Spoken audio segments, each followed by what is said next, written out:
অবস্থা ভাই কি হলো? 3টে রোজা তো অবস্থা খারাপ হয়ে গেছে তোমার। আরে ভাই অবস্থা খারাপ না রে ভাই, বস আমি বলি বস।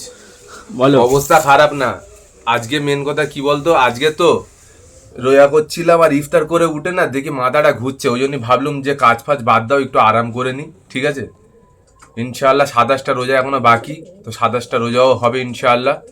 তো যাই হোক, একটা কথা বলারও ছিল তোমাদেরকে। আমি রিল ঘাটছিলাম আজকে কালকে, দেখছিলাম যে অনেক জনের বাড়িতে ইফতার হয়, ভালো মন্দ ইফতার হয়, ঠিক আছে, অনেক রকম খাবার দাবার থাকে, নানা রকমের খাবার দাবার।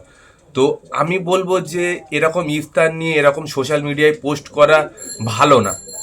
যদি বলো কেন, দেখো অনেক গরিব অসহায় মানুষ আছে, তারা কিন্তু তাদের ইফতারে অত ভালো মন্দ কিন্তু জিনিসটা আর হয় না। অনেকজন আছে দেখবে যাদের সিরিয়াসলি হয় না, তাদের সামর্থ্য হয় না, হয়তো তাদের খুব কষ্টই হয়তো দিন কাটছে, ভালো মন্দ খেতে পাচ্ছে না। তারা হয়তো তোমাদের এইসব রিল ফিল দেখছে, তারাও মনে একটা আফসোস করছে যে আমরাও যদি এরকম খেতে পারতাম মানে খুব ভালো হতো। তো যাই হোক, এইটা যেটা বললাম সত্যি কথা, কি মানে ঠিক বললাম কি ভুল বললাম তোমরা কমেন্টে অবশ্যই জানিও।